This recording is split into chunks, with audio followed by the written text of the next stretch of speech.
सभी साथियों को क्रांतिकारी जय भीम, जय भारत, जय संविधान, जय मान्यवर साहब का सिराम। आप सभी को बता दें कि देश के आज़ाद होने के बाद और पहले से ही देश के अंदर जो प्रचलित समस्याएं थी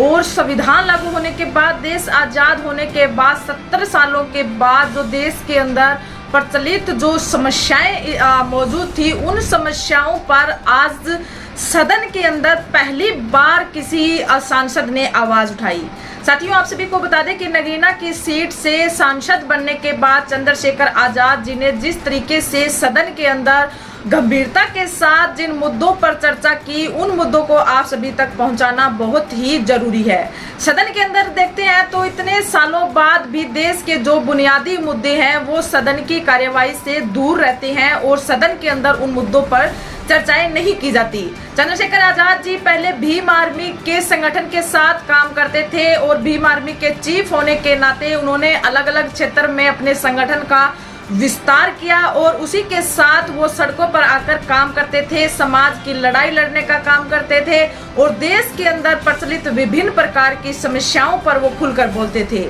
उसी की बदौलत नगीना की सीट से सांसद बनने के बाद वो सदन के अंदर पहुंचे, दिल्ली की पार्लियामेंट के अंदर पहुंचे। उनका जब हम वक्तव्य वहां पर देखते हैं, जो बुनियादी मुद्दे उन्होंने सदन के अंदर उठाए, 5 मिनट के अंदर उन्होंने सदन के अंदर पिछले 70 सालों की जो समस्याएं हैं, पिछले 70 सालों से जो समाज जूझ रहा है जिन समस्याओं से, उन समस्याओं को उन्होंने 5 मिनट के अंदर सदन में उठाने का काम किया। इसी के साथ जब उन्होंने सदन के अंदर इन मांगों को उठाया तो उनकी लोकप्रियता और काफी हद तक समाज के अंदर बढ़ गई। आज बहुजन समाज, दलित समाज या फिर महिलाएं या फिर अन्य जो समाज है वो चंद्रशेखर आजाद जी को एक परिवर्तन के रूप में देखते हैं। सदन के अंदर जिस तरीके से उन्होंने बुनियादी मुद्दों पर चर्चा की, उनके वक्तव्य का, उनके भाषण का थोड़ा सा अंश हम आप सभी को दिखाने की कोशिश करेंगे। आप सभी को बता दें कि सदन के अंदर सबसे पहले उन्होंने महापुरुषों को नमन करते हुए अपना वक्तव्य शुरू किया। उन्होंने देश के अंदर बाबा साहेब डॉक्टर भीमराव अंबेडकर, छत्रपति साहू जी महाराज के साथ साथ ज्योतिबा फुले, संत रविदास जी और तमाम उन संतों का जिक्र करते हुए उन्होंने उनको अभिवादन किया और साथ में उन्होंने नगीना की जनता का धन्यवाद करते हुए अपना वक्तव्य स्टार्ट किया। आप सभी को बता दें कि उन्होंने अपना वक्तव्य शुरू करते हुए कहा कि 14 अगस्त 1947 को देश अंग्रेजों के अधीन था, 15 अगस्त 1947 को देश आजाद हो चुका था और 16 अगस्त को देश आजादी की सांस ले रहा था और आजादी के अंदर था। इसी बीच जो देश के अंदर धन, धरती और राजपाट का जो बंटवारा होना चाहिए था वो नहीं हुआ। आज भी देश को आजाद हुए 70 साल हो गए, लेकिन देश के जो अंतिम पंक्ति पर जो व्यक्ति खड़े हैं उन तक जो सुख सुविधाएं पहुंचनी चाहिए थी, आज भी वो लोग उन सुख सुविधाओं से वंचित हैं।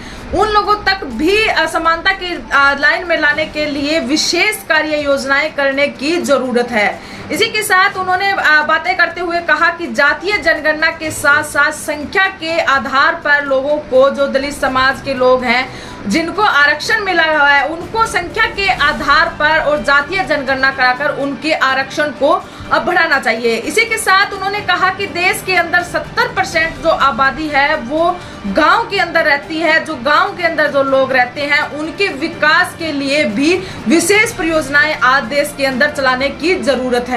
साथ में उन्होंने ये कहा कि देश के अंदर जो अत्याचार हो रहे हैं, जो जातीय आधार पर जो अत्याचार हो रहे हैं, कास्ट के आधार पर, धर्म के आधार पर, लिंग के आधार पर जो अत्याचार हो रहे हैं, उन पर रोक लगाने की और उनके लिए विशेष कदम उठाने की आज देश के अंदर जरूरत है। निजी क्षेत्र का जिक्र करते हुए उन्होंने कहा कि आज देश का हर एक सेक्टर निजी क्षेत्र हो चुका है और निजी क्षेत्र के कारण युवाओं को रोजगार नहीं मिल पा रहा है। इसलिए सरकार को चाहिए कि निजी क्षेत्र के अंदर भी आरक्षण का प्रावधान करना चाहिए। जो हमारे देश की आशा वर्कर हैं, आंगनवाड़ी कार्यकर्ता हैं या फिर मिड डे मील जो वर्कर हैं, उनकी ओर भी विशेष ध्यान देना चाहिए सरकार को और साथ में उनके वेतन में भी बढ़ोतरी करनी चाहिए। इसी के साथ उन्होंने बताया कि चीन जिस तरीके से हमारी सीमाओं के अंदर घुसपैठ कर रहा है, हमें आंखें दिखा रहा है, उन हालातों को देखते हुए देश की सुरक्षा के हित के लिए जो अग्निवीर जैसी योजनाएं हैं, जो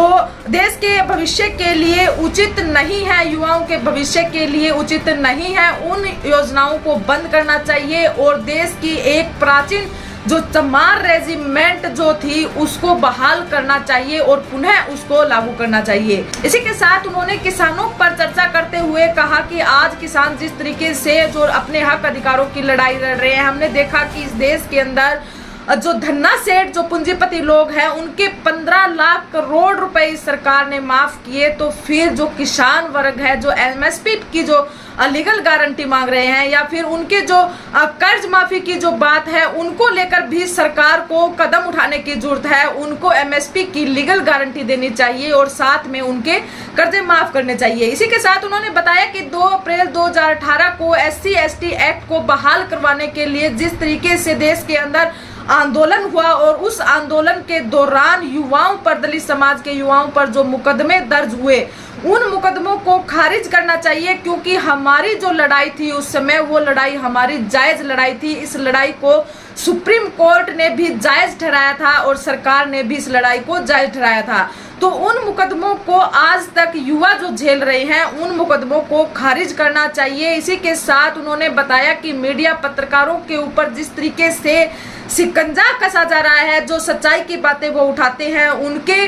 चैनल्स को ब्लॉक किया जा रहा है, सस्पेंड किया जा रहा है, जो बोलने वाले उनको अरेस्ट किया जा रहा है, उन पर सरकार को उनकी जो आज़ादी छीनी जा रही है उसके लिए विशेष कदम उठाने की जरूरत है और उन्हें आज़ादी से बोलने की इंडिपेंडेंट आज़ादी भी दी जानी चाहिए। इसी के साथ उन्होंने आगे बातें करते हुए कहा कि युवाओं के भविष्य के साथ जिस तरीके से खिलवाड़ हो रहा है, पेपर लीक का मामला हो या फिर नेट या फिर अन्य जो घोटाले इस देश के अंदर हो रहे हैं उन पर विशेष गौर करने की जरूरत है और एडमिनिस्ट्रेशन के साथ साथ प्रशासन एक जो गतिविधियां हैं उन पर भी पुख्ता इंतजाम किए जाने की जरूरत है। अगर ये चीजें पेपर लीक जैसे मामले हो रहे हैं तो इन पर गंभीरता के साथ जांच होनी चाहिए। इसी के साथ महिलाओं पर चर्चा करते हुए उन्होंने कहा कि आज देश की जो वंचित महिलाएं हैं, जो गरीब महिलाएं हैं, उन पर जिस तरीके से अत्याचार हो रहे हैं, मणिपुर की अगर हम घटना देखते हैं, उसी के साथ साथ हाथरस की घटना के साथ पहलवान बेटियों के साथ जिस तरीके के अत्याचार हुए उनके ऊपर विशेष कदम उठाए जाने की जरूरत है और पुलिस प्रशासन के साथ साथ प्रशासन को भी उनकी जिम्मेवारियां भी डिसाइड करनी चाहिए कि इन केसेस को कैसे रोका जा सकता है और गरीब महिलाओं के साथ, वंचित समाज की महिलाओं के साथ जो जातीय आधार पर जो अत्याचार हो उन पर रोक कैसे लगाई जा सकती है और उनको न्याय दिलवाने के लिए किस तरीके से विशेष कदम उठाने की जरूरत है। इसी के साथ उन्होंने मजदूरों पर चर्चा करते हुए और जो सरकारी जो डिपार्टमेंट है उनके जो कर्मचारी है उन पर बात करते हुए उन्होंने कहा कि आज देश के अंदर न्यूनतम वेतन और काम के जो घंटे हैं वो फिक्स डिसाइड होने चाहिए। आज हम उत्तर प्रदेश के अंदर जब देखते हैं तो वहां के पुलिसकर्मी 24-24 घंटे ड्यूटी करते हैं। इसी के साथ जो न्यूनतम वेतन है वो 20,000 रुपए होना चाहिए, चाहे फिर वो किसी भी वर्ग का कर्मचारी हो। इसी के साथ उन्होंने कहा कि तुगलकाबाद के अंदर जिस तरीके से हमारे गुरु साहिब रविदास जी का मंदिर वहां पर तोड़ा गया, आज 4.5 साल हो चुके हैं, लेकिन उसको दोबारा बनाने का जो आश्वासन सरकार ने दिया था वो आज तक पूरा नहीं हुआ है। देश के अंदर राम मंदिर बनकर तैयार हो चुका है, लेकिन हमारे दलित समाज की, बहुजन समाज की, जो रविदास जो समाज है उनकी जो आस्था गुरु रविदास जी के साथ है, उनकी भावनाओं के साथ ये खिलवाड़ किया जा रहा है और उन पर विशेषकर जो 4.5 साल हो चुके हैं, जो मंदिर बनना चाहिए था हमारे गुरु साहिब जी का, उस मंदिर को आज तक भी नहीं बनाया गया है। साथ में उन्होंने राष्ट्रपति जी के अभिवादन पर बात करते हुए कहा कि जिस तरीके से सदन के अंदर उन्होंने अपनी बातें और अपना वक्तव्य वहां पर सदन को संबोधित करते हुए दिया और देश के अंदर 1975 की इमरजेंसी को याद किया गया, लेकिन वर्तमान के अंदर जो अघोषित इमरजेंसी जो चल रही है और देश के जो बुनियादी मुद्दे हैं उन पर भी सदन के अंदर चर्चा होना जरूरी था, जो नहीं हुई। लेकिन आप सभी को बता दें कि चंद्रशेखर आजाद ने जिस तरीके से 5 मिनट के वक्तव्य में देश के अंदर 70 सालों से प्रचलित विद्यमान समस्याओं पर चर्चा की, उसके बाद वो देश के अंदर काफी लोकप्रिय हो चुके हैं। उसके बाद काफी उनका जो ये भाषण था, वक्तव्य था सदन के अंदर जो दिया गया, उनका काफी खूब वायरल हुआ और खूब लोगों ने उसको एक्सेप्ट किया और उनकी लोकप्रियता देश के अंदर काफी हद तक बढ़ी। इसी को देखते हुए सदन एक यूट्यूब चैनल है, यूट्यूब के ऊपर उस पर अगर हम देखते हैं तो सबसे ज्यादा जो लाइव प्रशासन जो सदन का संसद टीवी के अंदर जो चलता है उस पर जो सबसे ज्यादा व्यूज देखते हैं, सबसे ज्यादा जो देखने वाली वीडियो और सुनने वाली जो वीडियो थी वो आजाद चंद्रशेखर आजाद जी की थी। उनको सबसे ज्यादा लोगों ने पसंद किया और उनके जो बातें उन्होंने सदन के अंदर रखी उनको खूब देखा गया और उनको खूब शेयर भी किया गया। इसी तरीके से चंद्रशेखर आजाद जी सांसद बनने के बाद लगातार बहुजन समाज, दलित समाज और देश के अंदर प्रचलित युवाओं की समस्याएं हो, रोजगार को लेकर, निजीकरण को लेकर, इन पर बखूबी से वो अपनी बातें उठा रहे हैं और देश के अंदर काफी लोकप्रिय भी होते जा रहे हैं। इसी के साथ बहुजन समाज से जुड़ी हुई तमाम खबरें देखने के लिए आप हमसे जुड़े रहें। चैनल को ज्यादा से ज्यादा सब्सक्राइब कीजिए और वीडियो को लाइक कीजिए। धन्यवाद।